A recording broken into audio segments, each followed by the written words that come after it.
All right, well, thank you all for coming. I really appreciate it. You have a little props up here of the dumbbell and the bands, which I'll go over in a little bit. But basically, I'm going to kind of give an overview of exercise and weight loss, talk about the benefits on the body of exercise and weight loss, as well as kind of some tips and tricks on how to introduce it into your lifestyle, which hopefully will be helpful for you. But feel free to ask any questions throughout the whole presentation. I want it to be kind of an open forum with any things you want me to expand upon with more detail, or go back and talk about something and more talk about it again afterwards. Basically,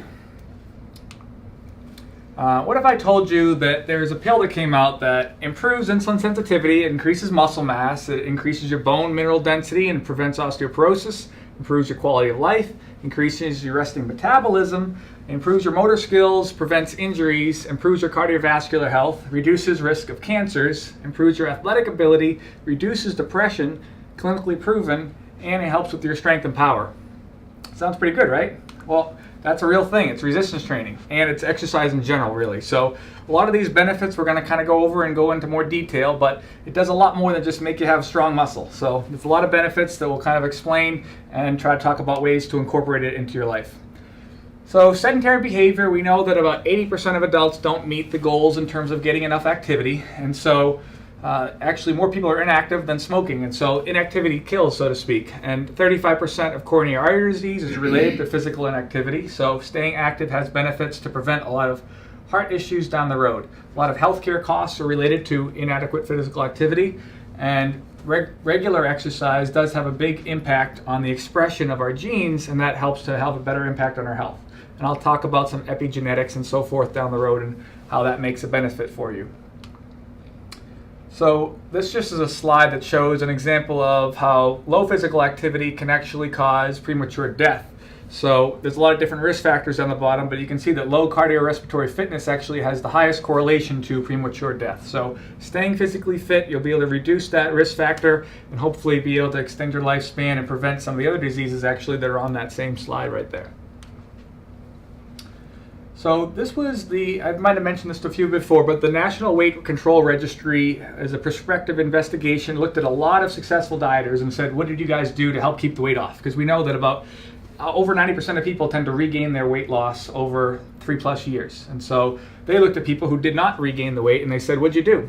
And basically 78% of them ate breakfast every day. About 3/4 of themselves weighed themselves at least once a week. That's why we have you guys weigh yourselves once a week, as well as in the maintenance plan. 62% watched less TV, and over 90% exercised on average about an hour per day. So it became a real portion of their lifestyle that they just kept consistent with. And so while exercise has a little benefit with weight loss, it really has a huge chunk of success with weight maintenance and keeping the weight off. So we always promote it to help you lose the weight, but it really does help to keep the weight off when you get to your goal. So a lot of different benefits. We know it helps you with weight loss and maintenance, as I just said.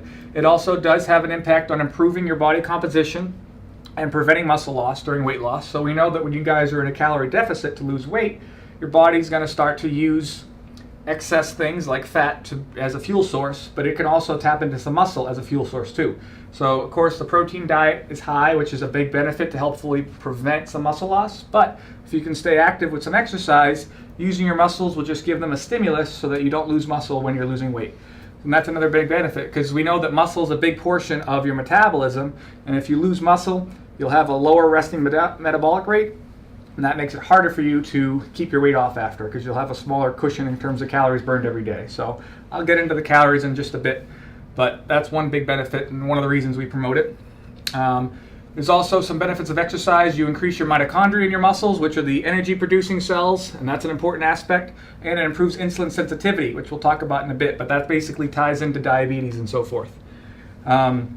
Resistance training can reverse a lot of the kind of bad effects of obesity, and so it tends to balance out some of the hormones. It helps to reduce your insulin levels, kind of balance out things like leptin and ghrelin, which have a big role in terms of hunger, and it also reduces some inflammatory cytokines that have an impact on health too.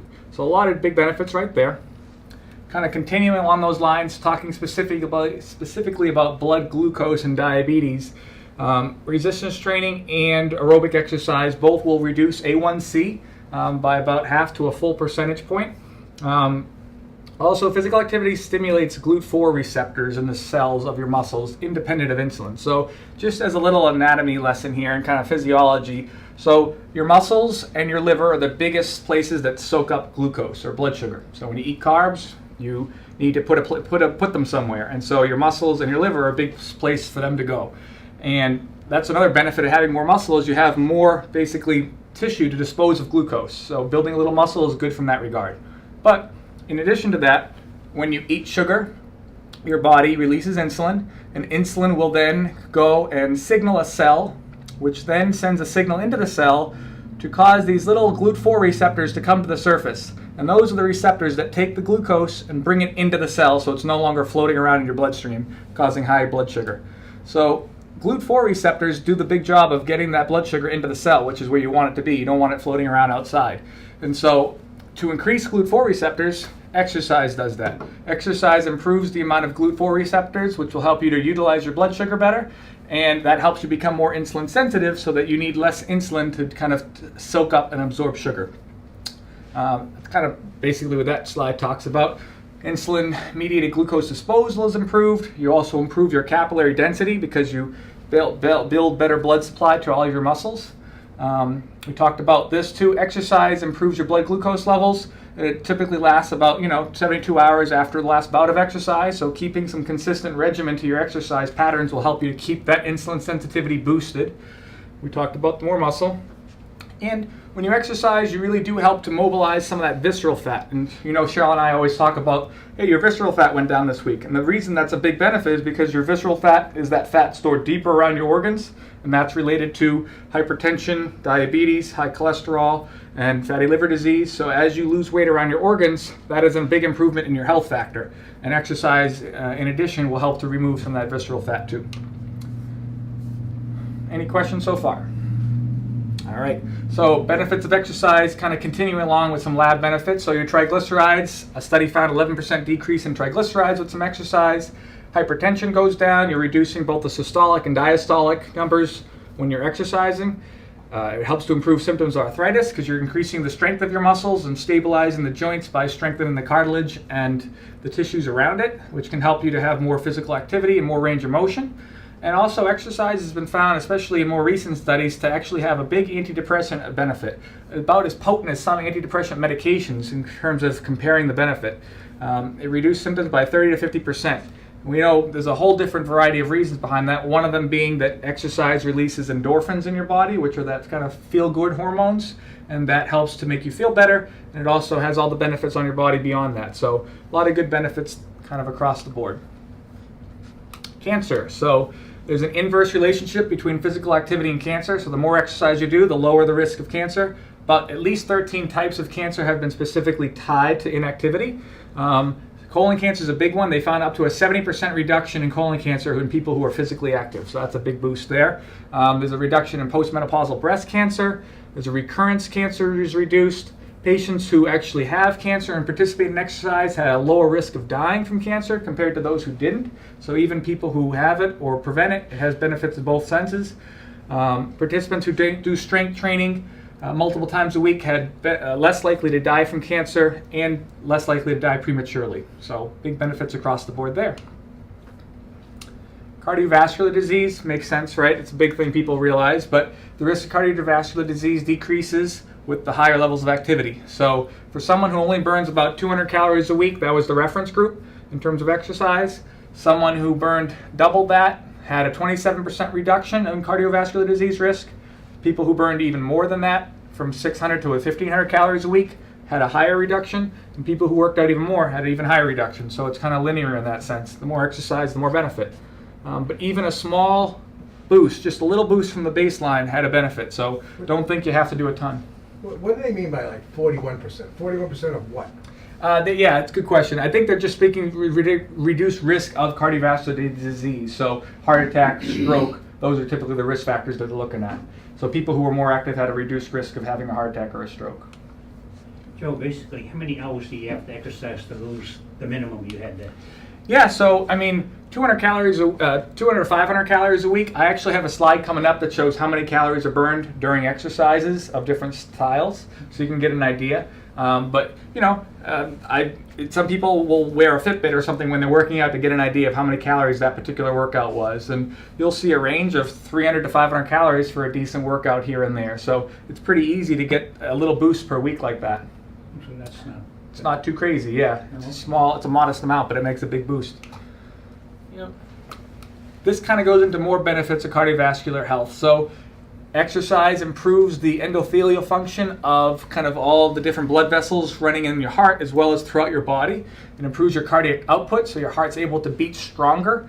People who exercise have a lower resting heart rate, which alone has its benefit. Your heart's able to pump more efficiently with every beat because it's stronger and doesn't have to work as hard. Because you have more blood flow connected to all your tissues, you have better perfusion of that, so you have better blood flow throughout your body. You have less resistance, so you're able to get blood flow to the different areas of your body more efficiently. The thickness of the arteries is reduced too, so it reduces things like atherosclerosis. The vasculature increases in size, so there's better blood flow throughout all the different tissues. And you improve inflammatory markers too, as well as the stuff we talked about before, like blood pressure, A1C, and reduction in BMI. This just shows a few different aspects. When you exercise, I'll talk about it in a bit, but your muscles actually release some different myokines, and they have benefits on all different aspects of the body, from cardiovascular to improving mitochondria, reducing some of the fat, as well as improving the amount of brown fat to white fat. Your muscle mass improves, which has benefits to prevent sarcopenia, which basically means smaller loss of muscles with older age, and so that helps offset that. You better utilize blood sugar, as we talked about before, and there's the benefits on the heart itself. So there was a book that came out, I'm trying to think of when, probably the early to mid 2000s, called Spark, that was done, that they really looked into the benefits of exercise on the brain. And this was a pretty popular book, but they did a lot of studies finding that when you exercise, you release this thing called BDNF, which is brain-derived neurotrophic factor. And having higher levels of that actually creates new brain cells and improves your memory, and that leads to a larger hippocampus in your brain, which allows you to have better memory. So exercising actually can build and repair neurons, and that can lead to better knowledge and better memory, and declines of memory tend to be less with aging, and so exercise in itself will increase that. Kind of a complicated picture here, but it's pretty cool to see. So exercise, when you use your muscles, when your muscles contract and flex and move and lift things, they actually will release myokines. And so this is kind of more recent research that's finding all these different aspects, but there's actually tons of different components that are released by muscles. There are different things that are released, and these actually have all different aspects that can help improve health in a wide variety of ways. And so, when you're doing muscle contractions, muscles are building and your muscles are remodeling, and after exercise training, these things tend to be released, and they have roles throughout the entire body. They've been recognized to have a benefit in terms of glucose uptake. They improve lipolysis, which is fat burning, which is a goal for everybody trying to lose the weight. And it also has a positive effect on metabolism, type 2 diabetes, and obesity in general. So there's a lot of different aspects in all. They tend to release things that cause anti-inflammatory. There's the BDNF that we just talked about in terms of neuroplasticity in the brain, some reduction in certain oxidation factors, improved capillary factors, myostatin goes down, all different types of things.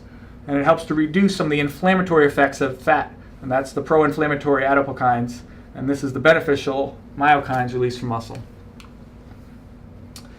So this is also pretty interesting, more recent research too. So exercise actually will change your genes in a way. So we all have a set of genes, and people tend to blame their genetics for everything, but epigenetics is how lifestyle can affect our genes. So genes can be activated or inactivated. So not all of the genes you have are necessarily expressed on a daily basis. Exercise, or regular exercise, can actually alter the expression of your genes to allow you to have more expression of good genes and decrease expression of bad genes.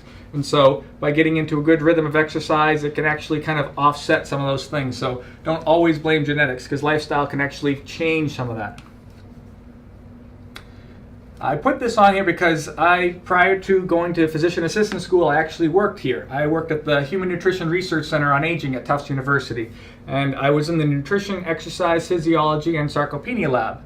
And so we did research on a whole variety of different studies looking at the benefits of exercise, specifically typically on older adults, to see how it improves their lifestyle and mobility and so forth.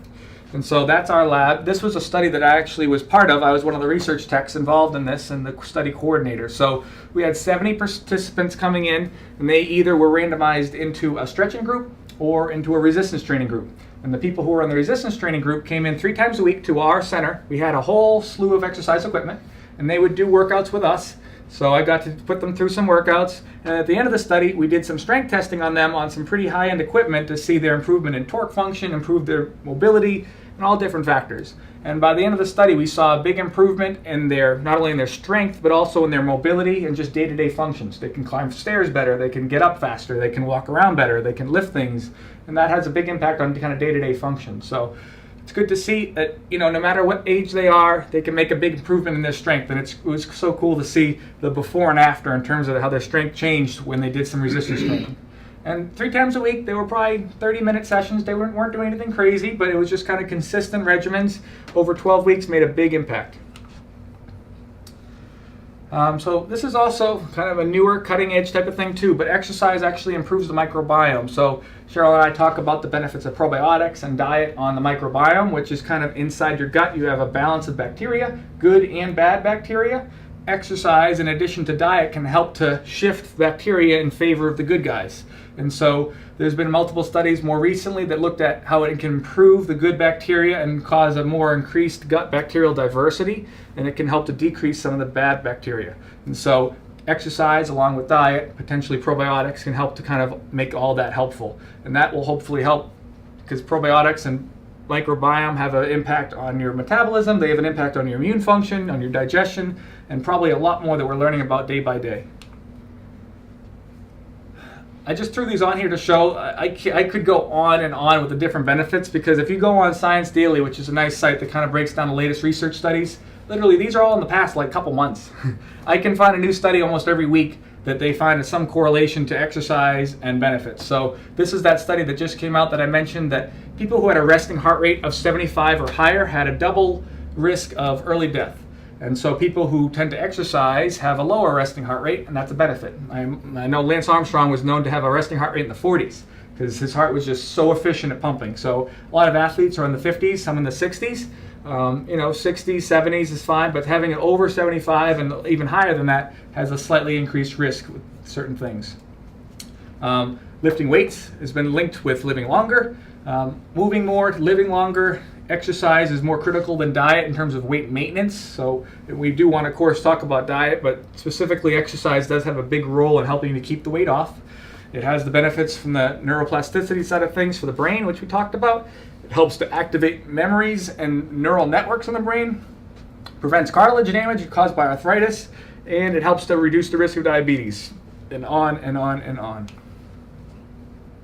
There you go, George. So here's kind of the breakdown. So a lot of details here, small text, but I can always expand upon anything. But basically, you can burn calories doing 1,000 different things.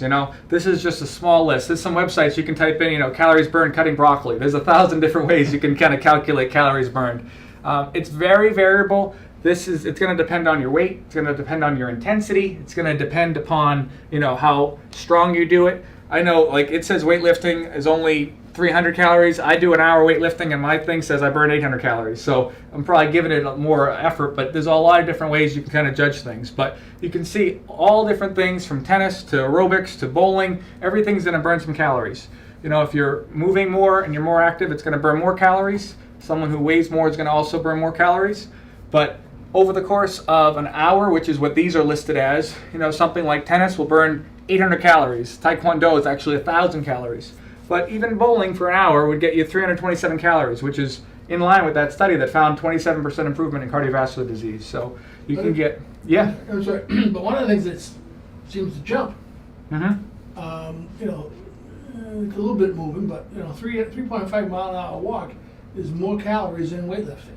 Yeah, I think they're just kind of consistent. So all body instead of I'd say they're probably thinking of weightlifting as someone who just does, some curls and then sits for 30 seconds and then does some curls. Yeah. But if someone's doing squats versus leg press versus Depends how much heavier you're weight, lifting, it's going to vary so much, yeah.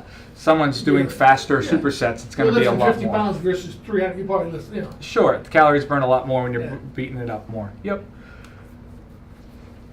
So The big thing is we know there's a ton of benefits of exercise, right? So now we have to switch into how do we make it applicable to you guys. So we know we want you to exercise, but the thing is we just want to find the type of exercise that you like the most. If you hate something, then that doesn't have to be your form of exercise. There's 1,000 different types of ways to be active. My fiance is a Zumba instructor. She loves dancing. She loves to be able to have people have fun. They're dancing to music. That's their type of thing. Works great for them. Other people, they love doing bike rides, and maybe a spin class is fun. That really does get your heart rate up and keeps things moving. The instructor's yelling at you, so that'll help you kind of stay motivated too. But if you don't want to do that, just go for a bike ride down the neighborhood or to go for a walk down the street. If you find that you want to work on your flexibility, yoga and Pilates are huge. And those are both very beneficial and have some benefits. Pilates in particular will help to strengthen your muscles too. Strengthening your bones and muscles. I'm a big proponent of strength training. I try to go to the gym at least 4 or 5 times a week and get in a good workout session. I'm happy to design you guys workout plans for whatever workout styles that you like. But we also, Cheryl's a big fan of the 7-minute workout. This is basically a quick little demonstration of it, but each exercise you perform for 30 seconds, and then you rest for a bit in between, and then you move on to the next exercise, and you can complete it all in 7 minutes. And there's all you need to do is just your body weight and a chair if you have one. And so that's pretty easy to have wherever you are to be able to do something, and there's ways to modify it if you're not able to do some of those exercises. And I also put on here, if you ever go on YouTube and type in Fitness Blender, they are a couple that put together hundreds of free workout videos that they're kind of similar to things that you would buy a DVD on, but you don't have to pay for them. They're all free. They are broken down into how long they are. They're broken down into difficulty level. So if you want a 10-minute moderate intensity workout, you can find it with them. They have cardio and strength training. So tons of different choices that you can find just from YouTube alone. And you just follow along with the video, and she has a little timer on the screen too. So it's pretty easy to use. I even found a bunch of them on Comcast. Yeah, exactly. You go to Comcast Yep, apps. they have a whole list of them on there too. So there's a lot of good resources out there. It's just find the ones that work best for you. There's a lot of different styles that people do. No matter what you end up choosing, just try to be progressive with your strength training or your exercise routine. If you're doing something the same now as you are 3 years from now, you're not making any progress. Your muscles need to adapt to a new stimulus. So whether it's cardio or whether it's strength training, you got to try to make it more complicated or more strength. Make it more taxing on your system over time so you can get more progress. So start slow. We don't want you to all to have to start 5 days a week doing something intense, but find a happy place to start and then just try to become more progressive. So we had one patient who literally was just taking walks down their hallway because they were pretty immobile, and then that eventually turned into walks down their driveway, and then eventually that could become walks down the street or walks in a park. But it's just about making progress over time and fitting into the schedule. Resistance training, don't start off too heavy, but find a weight that challenges yourself. If you're able to do 5 to 10 pound dumbbells for curls, then maybe next week you'll be able to do 10 to 15 pounds. But try to go for a good amount of repetitions, and then next week at least try to either increase the weight or increase the number of repetitions. And then once you can go a little bit more reps, then you can increase the weight again. So just try to be consistent with it. You have to try to make it a priority in the schedule. Time is the biggest issue when it comes to fitting it in exercise. So we always say we want to start slow. We want to set reasonable goals. Don't say I'm going to work out every day this week for an hour if that's not even possible. So make it feasible. But if you're starting at a low level, 3 times a week for 15 minutes is fine. That's a great place to start. And then you can ramp it up. But small bouts of exercise are better than nothing. If you can designate some days beforehand and put it on your calendar, then even better. That way you'll be able to keep track of things and know that I'm here and I need to get it done by here, so you can keep track and find a time to fit it in. Change things up. If someone does the same exercise routine year after year, not much is happening there. So whether you do a different form of exercise or you increase the intensity or the duration or whatever it might be, just find a way to make it different so that your body is constantly challenging itself. And try not to give up on it. This is a kind of a formula called the FIT formula, and it stands for fitness level, frequency, intensity, time, type, and enjoyment.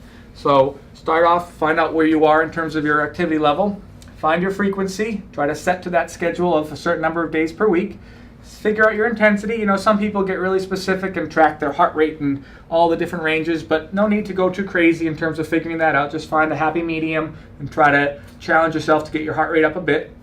Figure out a time plan that works for you. If some people get up first thing in the morning and they do their workouts then, that's great. If you prefer to do them in the evening, that's fine. Or if you have time during the middle of the day, all the better.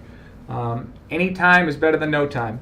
And then the type of exercise, like I said, I'm a big proponent of both resistance training and cardio, but if you find one particular thing that you like, that's great.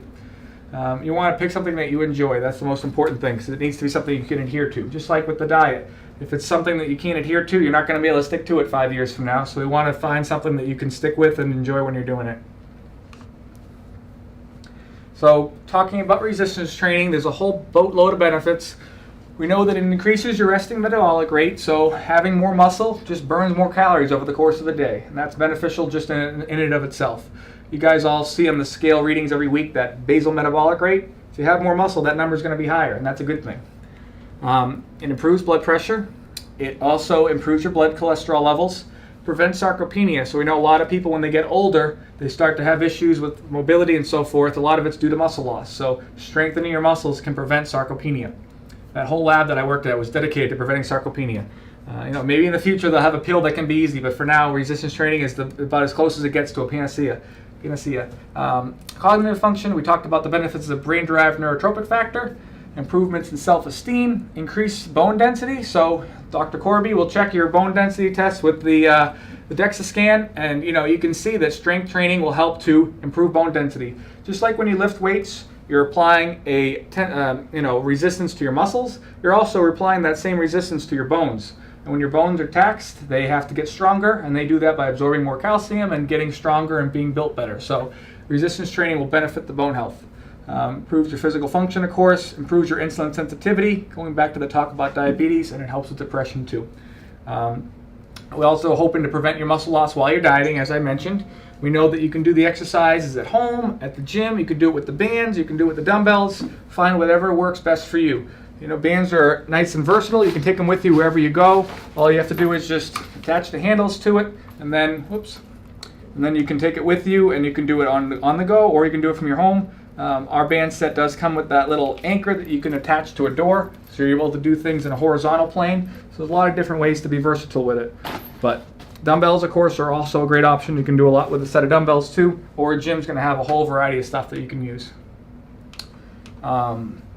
Other people also will find, that they enjoy doing swimming or something that involves resistance in that sense too, because that's another way of getting a little resistance. So there's a lot of different ways to do it. And like I said, I'm a personal trainer. I'm happy to design any workout plans for you when you come in for your visits. I can always customize it however you need it to be done. How good is swimming, Joe? Is it really beneficial? Yeah, swimming's great. I mean, you're able to burn a lot of calories. You're working your whole body. Look at Michael Phelps. The guy's able to eat a horse after because he burned so many calories in the water. So you really do get a lot of calories burning there. And it's a nice way too, because people who have joint issues are able to get a workout in without having it affecting them, because the buoyancy of the water helps that. And you can enjoy the benefits without having to feel like it's necessarily a workout. Is it better than treadmill, or should it be in addition to treadmill work? I would think of it as an alternative to the treadmill. Yeah, just an alternative. You don't need to do both necessarily. That'd be a big workout unless you did small bursts of both. But if you enjoy it, it's a fun way to switch it up a bit. Yep, definitely. Aerobic exercise, swimming's on here. That could apply in kind of in between, because swimming has some resistance involved to it. But aerobic exercise is going to get your heart rate up in whatever way possible. Walking, of course, running, biking, swimming. If you like the elliptical, that's a great way to do it too. It has a little less of a impact on your joints because you're not pounding the pavement like when you're running. I played tennis in high school and college, so I'm a big proponent of tennis. You're getting a full body workout. You're working your whole body. You're moving. You're using your arms to swing. So every muscle's kind of getting worked out that way, and you get a lot of calories burned that way. Tennis, it's kind of like a high-intensity interval training, because you play the point out fast-paced, and then you rest for a little bit, and the next point you play it out fast-paced. So it actually helps to burn calories that way too. Talked about Zumba, the at-home workout videos, a lot of different ways to do it. Get steps in throughout the day. It doesn't always have to be a structured exercise, session. If you're just tracking your steps, a lot of people have Fitbits or whatever, and they're keeping an eye on their steps. If you can go for 10,000, that's great. But even if it's 5,000, that's still better than being sedentary and hitting 2,000 or something like that. So find your ways to stay active. For some people, it's just parking further away to the grocery store and walking, or going for a little mid-evening walk. So anything you can do to get out there and get your steps up counts. High-intensity interval training is basically a way to switch things up from the kind of consistent, steady-pace cardio. So with interval training, with HIIT, you're able to do something like 30 seconds of all-out bursts, followed by 90 seconds of low intensity. So let's say I'm on the bike, I'm on a cycle, and instead of doing just consistent pedaling for half an hour, HIIT would be, I'm going to go really, really fast for 30 seconds, and then just catch my breath for 90 seconds, and then another session of really, really fast. And that really does get your heart rate up. It really helps to release some things like adrenaline to help you kind of start burning some fat. It really does strengthen your muscles because you're putting some good intensity in during those bursts, and it gives you that break. HIIT is a great way to be efficient with your workouts too, because those 30-second bursts followed by 90 seconds, you could probably get a pretty good workout in 20 minutes. So it's a little more effective than slow and steady. But you know, if you did HIIT every day, that would be pretty taxing. So mixing in some steady pace workouts is fine too. This was a study that found that doing just 3 15-minute walks after your meal, so a postprandial walk, had a significant improvement in blood sugar levels in diabetic patients, or people even at risk for glucose intolerance, so someone who's on the borderline. So a postprandial walk is a great way to help your body process that sugar that you just ate in the meal, and it helps to reduce your blood sugar right away. You're basically using that fuel that you just ate and putting it into your muscles as a place to use them. So we find that people who tend to do walks after their meals have a real big benefit in their blood sugar levels. We have one patient who just tested it after a walk, and it was down from right after. So it does make a difference. So in addition to exercise, there's also non-exercise activity thermogenesis, which is NEAT. And so you'll burn a lot of calories in things you might not think about. So people who are fidgeters or just happen to be tapping their foot, moving around, walking here and there, getting up, going here and there, standing instead of sitting, all those things add up over the course of the day. And they really do make a big difference over the course of the calories burned. And we find that there was a study that found that someone who's sedentary, about 15% of their calories were burned from NEAT. But someone who's very active, just moving throughout the day, can burn up to 50% more of their NEAT calories burned. So it does make a big benefit. This is just showing some examples of cleaning or vacuuming or raking or walking the dog, even just doing the dishes. All those things will help to be burning calories. So if you can stand instead of stand instead of sit, that will help. If you can just stay up and moving, go for short walks instead of sitting for a long period of time, all those things can help make a difference and end up burning more calories over the course of the day. This is actually a nice little breakdown of explaining it all in more detail. So your total daily energy expenditure, or TDEE, is what you burn on the course of a full day. Okay, so everybody has a certain number they burn every day. The BMR is your basal metabolic rate. That's how many calories you burn at rest if you didn't move at all. Just you stayed in bed all day, that's how many calories you would burn. It makes up a big portion of that. And that's the number on when you do the weigh-ins, on the bottom it says your metabolic rate. That's your basal metabolic rate, or your resting metabolic rate. It's how many calories you burn at rest. And so that you can't really control that too much. That's based on your muscle mass, your height, and your weight, and so forth. But we can control this on a daily basis, and that's your NEAT, your thermic effect of food, and your exercise activity thermogenesis. So NEAT, as we just talked about, is doing those things throughout the day, tapping your foot, going for a walk, cleaning the dishes. All those things can add up, and you can make this bubble bigger so that you can help burn more calories that way. EAT is the exercise activity thermogenesis, so that's more of a structured workout. So if someone's able to get a good 300 to 500 calorie workout in, they would make that bubble bigger, which would be great, and that has a big benefit too. And then TEF is the thermic effect of food, and that is when you eat food, your body has to break it down, and that takes calories. And luckily, protein is the most thermic food, so that's why we have a big benefit of protein. We talked about the benefit of protein from a muscle standpoint and from a satiety standpoint, but it also has a benefit from an energy expenditure standpoint. Up to 30% of calories of protein get broken down just eating it and the body processing it. So a higher protein diet has a higher thermic effect too. So all those things add up, and you end up burning all these calories throughout the day. So having more muscle can help with this. Being active throughout the day helps with this. Getting in a workout helps with that. And getting more protein helps with that. And all that adds up. I just put this in as an example. He allowed me to do it. So this is Chuck. He is a patient of mine back when I was the fitness and nutritional advisor at a medical weight loss center prior to PA school. And he was a patient that came in and said, I really want to kind of make a change.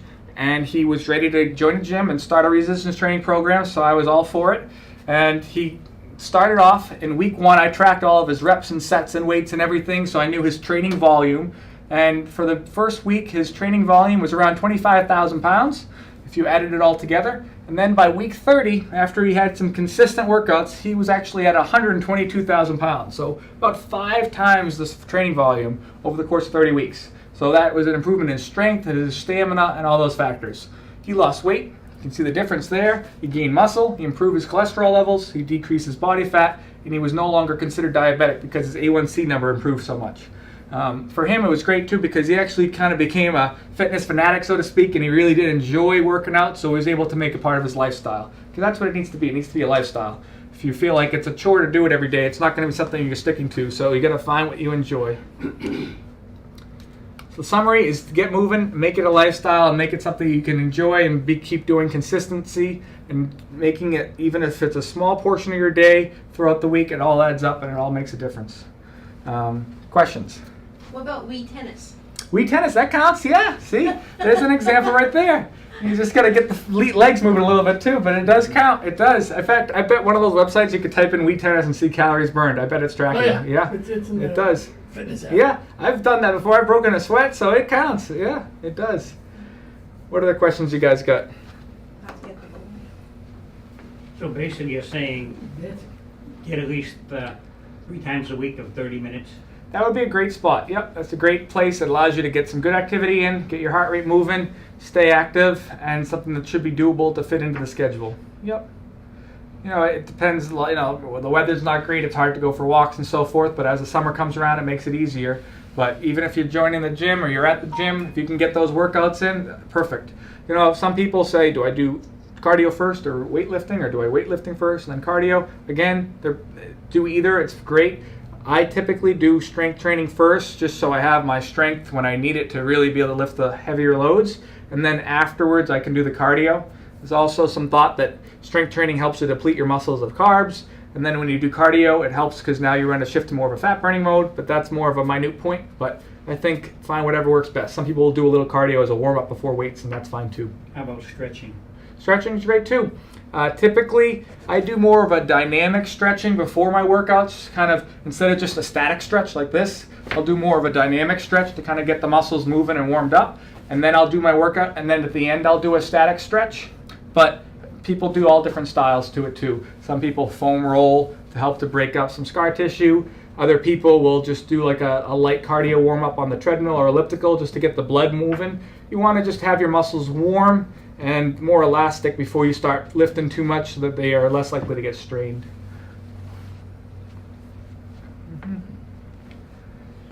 Any other questions or thoughts about how to fit workouts in, or specifics questions or things you want me to kind of go back over and talk about in more detail?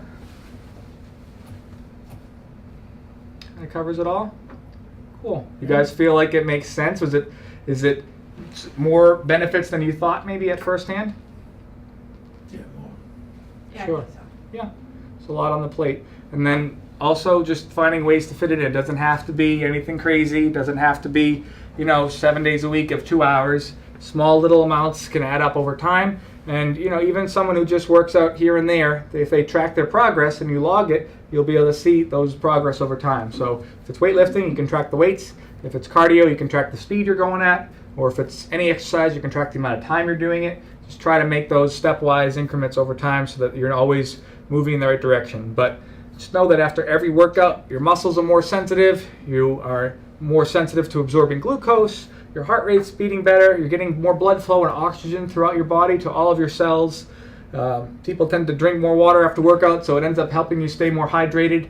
When you sweat, you flush your body out of different toxins and so forth, so all that's a benefit.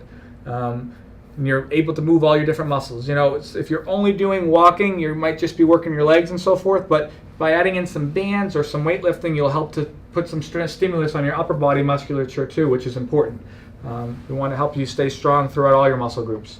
And even if you have a limitation or a mobility issue, there's different ways that we can work on a program that can kind of avoid that and be able to do it if it's seated or standing or an exercise in a machine that allows you to lift through that range of motion that's most comfortable for you. Okay? What else is in that bag? Yep. So the resistance bands come in a variety of different colors and so forth. Oh, okay. So the guide actually talks about colors as to which one's which, but basically the thinner ones are going to be the lightest ones, like yellow, and then red, and then actually yellow, green, and then red, and then blue, and then black. And so the higher the band, the more resistance it has, versus a lighter band, which is lighter and easier. Any of these bands, you just can clip on the attachment to the handle, and then you can do a variety of different things. You know, people will stand on the bands, and then you can do bicep curls like this. You can do, if you attach the door anchor, which is in here too. We leave the door anchor on. Yeah, if you leave the door anchor on, even Because you better. can step on it if you want. Exactly. The door anchor basically goes on the door like this, and then when you shut the door, it's locked in place, and you're able to weave the band through the anchor. And then now you can do exercises in that kind of horizontal plane. So you can do rows, you can do chest flies and chest presses, you can do tricep press downs. So it gives you a lot more choices that you're able to do. But bands are great because, you can do a whole workout, and this band doesn't weigh anything, but it gives you the resistance as if it was carrying around like a 15-pound dumbbell. So it's easy, Dumbbells are great. It's just that, if I wanted to lug these around everywhere, it becomes a lot trickier to get a workout in. And if you wanted to do 25 pounds, you'd have to buy a whole different set of dumbbells each time. Whereas bands, you can just attach a different color, and boom, you got the weight you need. So they work well, especially for travel or for an at-home workout. They're convenient. The gym, sometimes the gym is beneficial because you're going to have a lot more choices from equipment. You'll be able to do specific machines. And also, a lot of people, when they're at home workouts, they don't necessarily find the motivation to give it as much as intensity as if they go to the gym. So getting into a good habit with the gym is always a good thing too. Yep. All right. Well, thank you all for coming tonight. If you ever have any questions, always feel free to ask. I'm always available by email, or of course when you come in for your visits, if you ever want any help with a specific workout plan. Our next seminar will be next Tuesday evening at 7 o'clock. Will be with Tommy V, the clinical hypnotherapist. He'll be back talking about all the different mindset and relaxation techniques, as well as kind of the preventing sabotaging behaviors with weight loss. So that'll be exciting. And then following that will be Rhonda giving a talk on kind of empowerment and mindset with weight loss. And then the following week after that will be Cheryl giving a talk on nutrition and weight loss. So always different topics, and we'll try to keep switching things up. And if you ever have a specific topic that you think would be useful for us to make a seminar on, we can definitely do that too. Okay? And I'll put this one up after at some point, so if you ever need to refer back to anything, I'll have it online.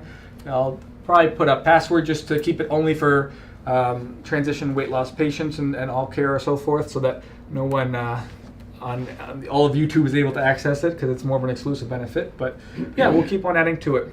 All right. So how would we go into that when you put it up? Yeah, I'll send a link out, or I'll put together a little pamphlet they can hand out, but it'll be up on our YouTube page. We have a YouTube page if you typed in transition medical weight loss. Yep. I think the link was in our last email newsletter, actually.